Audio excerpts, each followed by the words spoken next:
چطور بچه؟ این ویدیو مثل رگناروک والهالا نیست که بگم میدونید رگناروک خودش ادامه اصلا 2018 هیچ، والهالا باز اپیلوگ یه گیمه، یعنی من اونو باید هیوی اسپویلر برم جلو. اول میخواستم خیلی عمقی راجع به هلبلید صحبت کنم، بعد دیدم که اوکی این دیگه فرست ایمپرشن نمیشه، بذار کاراشو بعداً میکنم. ولی خب فرست ایمپرشن بخوام برم جلو بازم یه چند تا چیز هست که حالا بخوام بهشون اشاره کنم. احتمالاً کوتاه، هیچ کسی راجع به داستان صحبت نمیکنه، همه توجهشون جلب شد پول بازی یا گرافیک بازی که خب نسخه قبلی هم $50 بود، اونم 5 6 ساعت. و سر این قضیه کوتاه بودن یا نبودن بحثایی که از 9 سال پیش شاید حتی قبلتر هست و بازی سینماتیک سعی میکنم 2 تا ویدیو مجزا درست کنم، چون زمان مساویه با ارزش و این حرفا یه ویدیو میشه، بازی سینماتیک هم یه بحث دیگه است. از اون طرف تو با یه تجربه متفاوت طرفی که نیاز نداره انقدر ساعت باشه، از یه طرف بحث مدت زمان مناسب به نسبت پول یا به نسبت ژانر کاملا فرق میکنه و آره مطرح شدنیه و یک سری جزئیاتی داره که ویدیو خودشو میطلبه. و از اول قسم این بود که اول اون ویدیو رو بدم، اگه پابلیش شده باشه که شما راهی میکنم به اون سمت، اگه نه باید صبر کرد، چون اون ویدیو خب دیگه مثلا مربوط بازی نیست. شرجی اینه که منم 4 تا بحث بیشتر بخونم و بدونم که ببینم اوکی نه این یه تیکر دیگه خیلی شاید اشتباه میکردم، خدا رو شکر که این یه خط رو خوندم و فهمیدم که نه میتونم یه نظر متفاوتی هنوز داشته باشم، نه اینکه دیگه کاملا با بقیه موافق باشم ولی اون چیزی که میخواستم بگم رو مثلا بگم اوکی فاکی. چون میدونید هم از اون طرف اینکه شما از هر بازی الدن رینگ بخوای یا یه چیزی مثل یوبی سافت که بعد مثلا اینقدر موفق بشه نه بعد اینقدر طولانی بشه همه چی، اصلا تعریف طولانی بودن یعنی چی، اصلا خیلی کوتاه باشه یعنی چی. آره یک سری چیزا رو میگم بعد در نظر گرفت و پولی که میدیم عملاً ووتی هم هست که داریم میدیم، ولی از هر طرف قضیه یکی یه جوری منفی داره میافته که من حال نمیکنم. من تو ذهنم هست با بچه‌ها سر این قضیه صحبت کنیم، شاید پادکستوری بشه، اگه نشه میگم همین الان دارم میگم مثلا معلوم نیست چی، شاید کلا یه ویدیو بیشتر نشه که راجع به این قضیه صحبت، ولی این فرصتی که حداقل دارم و پس بذارید بگم که آقا یک سری گوساله حاجی دی ال سی کوتاه پس کلا بی ارزشه، پس قیمتش انقدره، بهونه میکنن و از چیز مختلفی رو میگیرن، نمیتونم تحمل کنم و شات فاک اپ کنید لطفا عزیز. و نکته اینه هلبلید اصلا آشغال هیچ ارزش هنری نداره و هیچ چیزی نداره، هنوزم ربطی به تایم پلی نداره. هلبلید 2 حتی آره اونقدر خوب نیست و به نظر من هم $50 این بازی نمیارزه، نه به خاطر اینکه مدت زمانش کمه. این بازی اگه مدت زمانش بیشتر بود هنوزم همین داستان رو روایت می‌کرد، یه سری جا همین مشکل رو داشت. خب به جهنم که $10. خب الان $10 بود من قرار بگم شاهکاره، خب همون ایراد داره. رایگان باشه من میگم همین ایراد رو داره و کسی نمیتونه بیاد به من بگه که نه رایگان تو حق نداری این چیزا رو بگی. اگه بابت بازی پول دادی یا مثلا نه بازی پولیه تو رایگان بازی کردی، هر موقع پول دادی بیا مثلا نظراتو بگو یا نظرت فرق میکنه. من که اصلا بازی رو استیم خواهم خرید و رو گیم پس هم رفتم، ولی بر فرض میگم رایگان رفتم مثلا فرقی هم نمیکنه. خب من الان این مشکلا رو با این اثر دارم، فلان چیزاش هم دوست دارم. خب حالا $60 که هیچی، $200 میدم، هنوز مشکلام همونه و تعریفام هم همونه. یه چیزی که اضافه میشه تازه اینه که اوکی اون ارزش سر جاشه ولی $200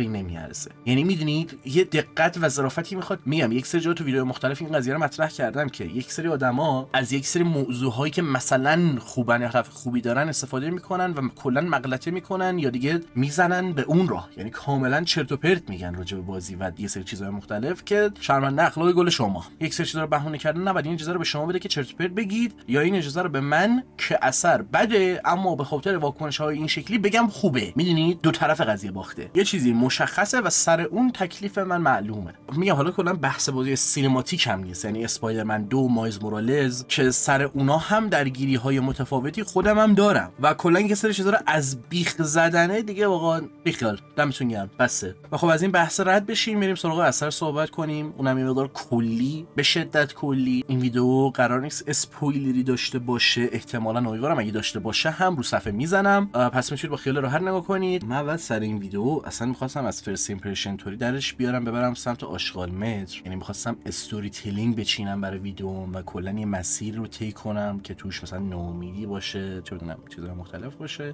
بعداً هم این کارو میکنم. یه مقدار الان اون فشار روانی که روم میذاره انقدر زیاد بود که من گفتم آقا یا این ویدیو رو پارس رکورد میکنی یا به جهنم برو سراغ بعد. نمیخواستم اون فشار روانی روم باشه و میدونم این چند وقت یه ذره چیزه دیگه. الان آخر شب رکورد زدم همینطوری دارم صحبت میکنم با اینکه حالا یه مقدار خستم هستم و این حرفا، ولی خب اصلا اشکالی نداره. هلبلید یک خیلی تجربه مهم و خاصی بوده برای من. اون زمانی که بازی کردم محبوبیت اون شکلی نداشت و عملاً یک چیز underrated hidden جمی بود که مثلا حس کردم پیدا کردم و بازی کردمش. حداقل این حس رو داشتم، نمیگم همچین چیزی بود. و کلا از یه جایی به بعد توی استیم، یعنی مثلا من یه سری گیم خریدم، اولین گیمایی که خریدم یادم مثلا 100 تا 150 تا گیم یه جا خریدم، چون یه مدت مثلا کار می‌کردم اینا، پول خوب دستم میومد و هر چی گیم خریدم حالا گیفتی بود، چقدرم گرون واسم افتاد، چون لقه اون دهن سرویسی که 3 برابر بیشتر واسم افتاد، همه جا ارزان‌تر میافتاد، ولی اون موقع قضیه کلید نمی‌دونستم چیه. حالا کاری ندارم، چقدر احمقانه شدیم، چی دارم تعریف کنم.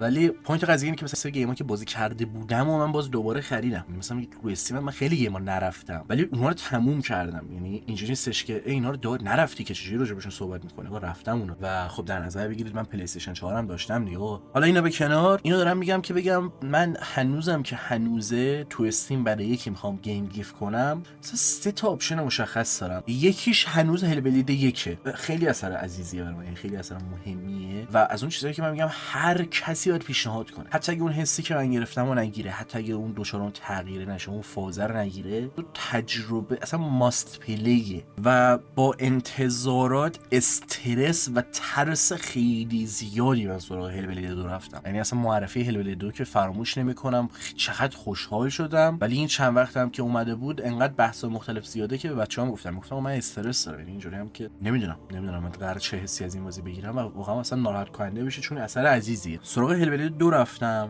و خیلی جاها اگه توی اون فول گیم هم ببینید، هی دارم به گرافیک مثلا دقت میکنم، اینجوری هم که این تک دمو چقدر خوبه، این چقدر شواف دارن میکنن، چقدر خوب. خب واقعا هم خوبه، یعنی واقعا هم یه اچیومنت به نظر من هلبلید 2 از نظر مثلا فنی. هرچند که حالا دوستم میگه که آقا نه واقعا هم کاری نکرده، صرفا آنریل 5 آپدیت شده و چه بدونم اینا هم به نظر میاد که الان چقدر رو آنریل انجین 5 خوب کار کردن این حرفا. ولی مثلا حالا بحث فنی رو بخوایم بکنیم، خب آنریل انجین 5 من هر چی ازش دیدم فاز اون گرین اسکرینی رو داره، مثلا هیچی به محیط نمیخوره، همه چی فاز پیری آلفا داره، خیلی خوشکن، خیلی افتضاحا. هلبلید رو اصلا این شکلی نیست، یعنی همه چی فوق العاده اینا، هی آدمو سورپرایز میکنه. ولی یه سری جا دیگه ناراحت میشدم، یعنی یه سری جا اذیت میشدم، اینکه بابا چرا من باز داره به جای اینکه خیلی چیزا تو صورتم بزنه، اون گرافیک داره صورتم بزنه. یعنی از این که یه سری جا با گرافیک توجه میکردم داشتم اذیت میشدم. یک سری گیمرهایی که فقط اینجوریان که وای چه گرافیکی، عجب گرافیکی، اصلا نمیپسندم. اینجوری هم که بابا این حالا گرافیکی هم نداره، چی داری میگی حاجی؟ مثلا هلبلید 2 الان میگه 2 تنها جایی بود که مثلا میگم آقا بگو هر چقدر دوست داری بگو، الان بگو دیگه چرا نمیگی؟ ولی توی اون بخش داستانیه، با این که هلبلید هنوز اون سل خودشو داره و دائما تو مغزت سنگینی میکنه با صداهای توی سر سنوا و فشاری که رود میذاره، تو دائما یک سنگینی و یک دارکنسی رو توی ته قلبت حس میکنی. حداقل من اینجوریم، نمیتونه اونجور که باید خودش دستتو بگیره و بکشتت بیرون. هلبلید 1 مثلا یه سری جا اون فشار روانی رو تو میذاره، یه سری حرکتا میزنه، خب یه جایی داره، یه فایتی داره مثلا فوق العاده است. بهش فکر میکنم فکر کنم یه فوتیج از خودم دارم سر لحظه تو اینستان، فکر کنم هست، از خیلی فوق العاده است و تایمش هم اکسپتنس دیگه. خب دست شما رو میگیره میکشه بیرون، اصلا هر موقع بهش فکر میکنی حال مال عوض میشه و خیلی پرسونال تره. مسیر سنواست، میفهمم بازی الان عوض شده، این شکلی شده که سنوا ساگا هلبلید 2 به کمک سنوا و پرسپکتیوی که داره، شکلی که لیدره، یا اصلا همین که تو بازی هیدن وانا میگن، مثلا یه سری آدمای اون منطقه‌ن، حالا میگیم که اصلا میگن که آقا تو چوزن وان مایی، به خاطر اینکه یک سری چیزا رو ازش گذر کردی، یک سری چیزا رو متوجه میشی، اون شکل متفاوته رو به قضیه نگاه میکنی و میتونی اون تصمیم متفاوته رو بگیری، مثلا چه بدونم نکشی، ببخشی، یه راه حل دیگه پیش برداری و تو میتونی لیدر خیلی بهتری باشی این حرف. ولی کل این مسیره یه سری کاراکتر هستن که خب اونقدر جذاب نیستن به اندازه سنوا، نمیگم بدن خوب در اومدن، ولی اونقدر که باید خوب نه، تو همون کاری که هلبلید 2 میخواد بکنه و اون هیتی که هلبلید 1 برای من داشت رو هلبلید 2 نمیتونه تداعی کنه دوباره، متاسفانه حتی بهش نزدیکم نمیتونه بشه. قطعا یک سری جا باش احساسی شدم و میگم به نظر من اون آخرش یک هم حدودی میاد خوب جمع جور کنه، ولی کل اون مسیری که داری طی میکنی یه حالتی این داره که به خاطر اون شکلی که مغزت کار میکنه این حرفا، مسیر یک سری آدمای دیگه رو بیا ببین، حالا بینشون انتخاب کن، قضاوت درکشون کن، یا چه بدونم تو به عنوان پلیر چجوری قضاوت میکنی، کرگر چجوری قضاوت میکنه، و بیا با پرسپکتیو های مختلف به چیزهای مختلف نگاه کنیم و دوچار تغییر بقیه کاراکترها و دنیای اطرافمون بشیم. یعنی مثلا هلبلید 1 تو میتونی بگی تو دنیای درون خودت رو عوض میکنی، تو هلبلید 2 یا احتمالاً نسخه بعدی قراره به کمک سنوا اطرافت رو دچار تغییر بکنی بیشتر و خودت هم تو مسیر حالا یه سری جای تغییر ریز و درشتی داشته باشی. کلیت داستان به نظر من یه سری جا اوت اف پلیس و انگار کات شده است. یعنی اینا یه هدف مشخصی از اول داشتن ها، ولی اگه بگیم چپتر 1 2 3 4 5 6 7 8 انگار مثلا 1 2 3 یهو رفته 6 یهو رفته 8، مثلا دو تا تیکه پازل انگار یهو نیست و یه سری جاها یه جوری به هم میچسبه. اون چپتر 8 به نظرم خیلی مثلا فوق العاده است رو چیزی که میذاره. ما مسیر انسستورمون، پدرمون، هر زهرماری که هست رو بریم یا نریم، هدفمون حتی اگر خیر باشه یه کار بدی رو در راستای اون بکنیم یا نکنیم، تبدیل به یک چیزی میشیم یا نمیشیم، اون دارکنس توی خودمون رو کلا کنار بذاریم، دست روی یه سری چیزای تماتیکلی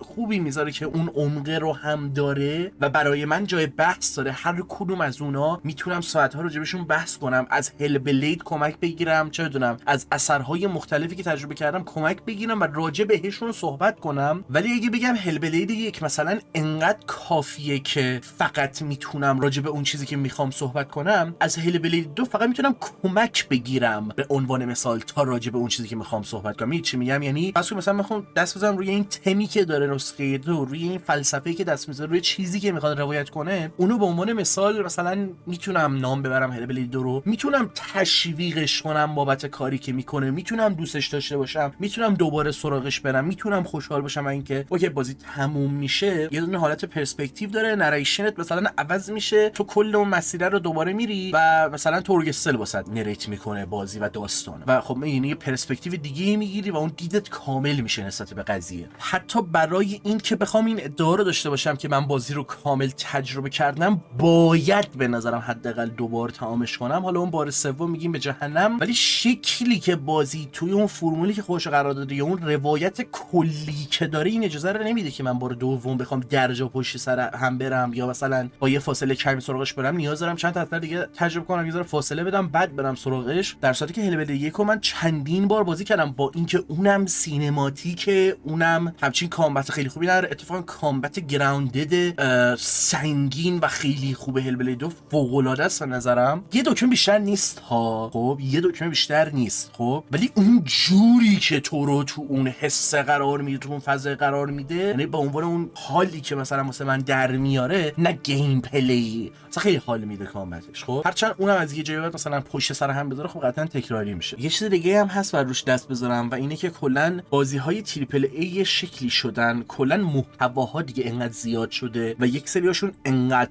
پرفکته که تو اگه قرار نیست یه چیز پرفکت بدی شکست میخوری. یه چیزی مثل الین ویک 2 هنوز به سوددهی نرسیده و شکست خورده عملاً حساب میشه و تو برای اینکه موفق بشی باید پرفکت باشی، باید همه چیز پرفکت باشه و چون هلبلید 2 این شکلی نیست، مثلا یه ناراحتی دارم سر این که این اسکیلی که دادن به هلبلید 2 تأثیر مایکروسافت قرار استودیو رو ببنده یا نبنده قرار چی بشه. من ترجیح میدم هنوزم اون تیم دابل ای رو داشته باشم که میدونی اون تجربه 4-5 ساعت یا 8-9 ساعته رو به من بده. نمیخوام مثل مایکروسافت پشت باشه، نمیخوام گرافیک حتما انقدر باشه ولی جون مادرت بسته نشو دیگه و بیا یکم هم بیشتر رو داستان و یه سری چیزا بهتر سوار شو، چون پایانت انگار یهو مثلا نمیدونی داری چیکار می‌کنی، نمیدونی چیکار کنی، به نقشه‌تو میریزی، میگی خب آقا اوکی ما قراره این کارو بکنیم، این کارو بکنیم، این کارو بکنیم، اون کارو بکنیم، بعد یهو میشینی مثلا نقشه‌تو انجام میدی، یه سری جهات نقشه رو میشوت می‌کنی و همینجوری با میخو چکش و چسب و همه چی رو مثلا میزنی، آخرش هم یه لحظه نتیجه به نظر خوب میاد،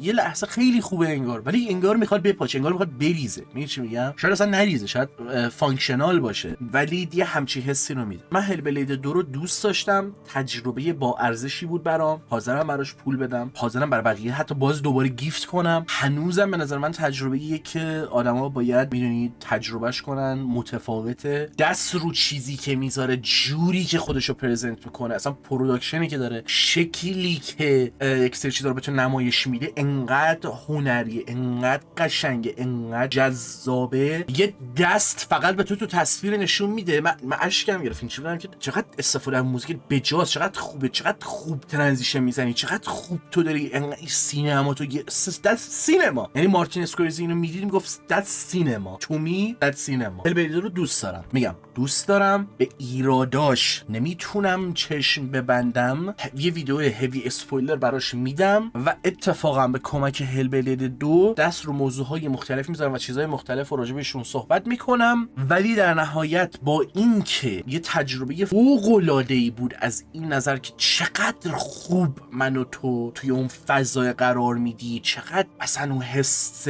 لعنتی که نمیتونم شرحش بدم و خوب برای من میتونی بسازی، ولی چقدر بعد یه سری جاها عقب میکشی، انگار خودت یه سری چیزا رو ازم گرفتی، چی کار داری میکنی معلوم نیست. من دوست دارم این مسیر سنو ادامه پیدا کنه. من یه بازی 20 ساعتم نمیخوام، هلبلید همینقدر کافیشه و صرفا اون روایت یه سری چیزا دیگه است که بهش کمک میکنه که خفن‌تر و بهتر باشه. میگم برای من نتونست مثل هلبلید 1 باشه. هلبلید 1 اصلا یه چیز لایف چنجر عجیب و غریبی بود که کاملا یه حسی که اصلا من ازش گرفتم. من حتی تنها واکتوری که تو زندگیم واکتوری دیدم مثلا چند تا نو کامنتری دیدم، تنها واکتوری کامنتری که تو کل زندگیم دیدم از حسی بوده هلبلید 1 و هلبلید 2 رو هم بذاره من باز میبینم، چون حالا حسینم کلا فازشو هستم مثلا اینطوری هم که آقا تو واکتور رو بذاری میدونم جایی که من قراره زار بزنم تو پاره نمیشی از خنده. حالا میدونی چی میگم، واکتور دیدن کلا یه جای عجیبه، ولی آره اون بحثش مهم نیست. میگم هنوزم اون حس رو اصلا یه سری جایی حسی برای من درست میکرد که میخواستم هم دو سه روز نگهش دارم، همینطوری بودم که لعنت بهت، یعنی فقط تو منو دوباره میتونی توی این فشاره بذاری، خودت بکشی بیرون، اصلا بازی کنی باهام و یه چیزی نباشه که بگم حتما از هیجانه، میدونی یه فشار عجیب غریبی که منم صداهای توی سرم چیزهای مختلف واسه خودم دوباره مطرح کنم، بپرسم، بخوام تغییر کنم، بخوام بهتر باشم، بخوام چه بدونم از تو چیزی یاد بگیرم، یه استادی رو تو داشته باشم و بیشتر توی این چند راجع به هلبلیدر سعی میکنم صحبت کنم. من اینو بارها تاکید کردم تو ویدیو مختلف، یک سری اثرهایی هستن که برای من عزیزن و من نمیتونم به راحتی ازشون گذر کنم. یه فرست ایمپرشن براشون کافی نیست، یا اشتغالمت کافی نیست، دست رو سایت های مختلفی ازشون میشه گذاشت و راجع بهشون صحبت کرد که هر کسی این کارو نمیکنه و صحبتم اصلا کامیونیتی ایرانی نیست، اصلا کامیونیتی ایرانی که من نه دنبال میکنم نه واسه مهمه. کلا مثلا بین خارجی هم همین شکلی یه بازی میاد ترند، کلا 5 6 ساعت هم که بیشتر نیست، اوکی 2 تا ویدیو ازم وقت میگیره خدافظ و از اون اصلا رد میشن و به جاش راجع به مثلا یه چیز مزخرف دیگه ماها و 20000 تا ویدیو میدن، چون چرا که نه. من نمیگم وظیفمه یا مثلا باید یه همچین کارایی بکنم، اثرایی که خب خودم دوست دارم راجع به اینا بیشتر صحبت کنم، حتی اگه اون بخش‌های منفیشون باشه، میدونی؟ یعنی من اینجوری هم که آقا من دوست دارم بیشتر وقتم بذارم راجع به چیزهای منفی هلبلید 2 حتی اصلا صحبت کنم یا اثرهای دیگه، تا اینکه یه مزخرفی مثل اسپایدرمن 2 یا هورایزن یا هر چیزی. و خب بازم از این فرصت استفاده کردم. ای خدا، اگه این ویدیو رو میبینید و هلبلید 1 رو تجربه نکردید، الان بهترین فرصتی که برید سراغ هلبلید 1 یه تجربه سینماتیکه که من خیلی دوست داشتم، شاید شما هم به اندازه من دوست داشته باشید. همش اکسپتنس. راجع به هلبلید 2 میگم من به خاطر اینکه تجربه هم کوتاه، هم به خاطر اینکه یک سری چیزا رو بگم احتمالاً ذهنتون به واسطه شکلی که من میگم یا حالا کلا هر چیزی یا شکلی که ذهن من کار میکنه و حس میکنم این چیزا رو بگم، حدس میزنید داستان مثلا چه مسیری رو طی میکنه یا چی میشه چی نمیشه. سعی کردم الان توی این ویدیو با هیچ چی مقایسهش نکنم، نگم تمش چیه، چیکار میخواد بکنه چیکار نمیخواد بکنه، دقیقاً با کجاش مشکل دارم با کجاش مشکل ندارم، ولی سعی کردم در این حال جوری صحبت کنم که اگه کسی بازی رو تمام کردم بفهمه من چیو بودم چیو نبودم، کجاها رو دقیقاً اینجوری هم که آقا چرا داری این غلطو میکنی یا چرا اینجوری چسبوندی به هم خوب چسبوندی به هم، این اتیکت چقدر خوبه، کاش کلش اینجوری بود و از اول همین مسیر رو خب طی می‌کردی. حالا امیدوارم چیزی جا ننداخته باشم، چون نه بولت پوینتی واسش داشتم، اصلا چیزی ننوشته بودم. من هلبلید رو تمام کردم هیچی ننوشتم براش، یعنی اینطوری بودم که ته تهش همین بحث زمان اینا بود که آقا دست روی این ویدیو بذارم اینا رو حتما بدم، که فعلا که الان این ویدیو رو دارم رکورد میکنم ندادم هنوز، احتمالاً شاید ندم فعلا. یا مثلا همین قضیه که گرافیک چقدر تو مخم بود و اینا خیلی خوبه ها، خیلی میگم تو اون فضا اصلا چقدر خوب، چقدر خوشگل توی یک سری محیطا میذاره تو رو که دوست داری بازم اونجا باشی. من دوست دارم الان مثلا میگم بحث هایپریالیسم و گرافیک های بیش از حد این شکلی باشه، من ترجیح میدم هلبلید 2 رو بازی کنم تا ردد 2 اگه فقط هدف این باشه، میدونی. ولی همین، چیز دیگه ای نمیمونه که بخوام راجع بهش صحبت کنم و هستا خیلی چیزا هست بخوام راجع بهش صحبت کنم. حتی همین الانم یه مقدار قلبم سنگینی میکنه و دوست دارم بیشتر راجع به هلبلید 1 یا هلبلید 2 صحبت کنم. هر کدوم از اینا چپترهای متفاوتش، مسیری که کاراکتر طی میکنه، خود ساید کاراکترها توی هلبلید 2 از تورگستل باشه، فارگیمری باشه یا از ترتر بود چی بود اون باشه، رو هر کدوم حالا چقدر خوب یا بد کار کردن بازم ارزش صحبت رو داره. حالا ببینم چیکارش میکنم. گفتم در حد یه فرست ایمپرشن تو چنل باشه. هدف اینه که حداقل چیزایی که تازه دارم بازی میکنم و دیگه ویدیوش عقب نندازم تا اونجایی که میتونم سریع برسونم که مثلا میدونید اگه 30 تا کار دارم جمع نشه بشه 35 تا، همون 30 تا بمونه. و همین دیگه، دمتون گرم و شب روزگار خوش.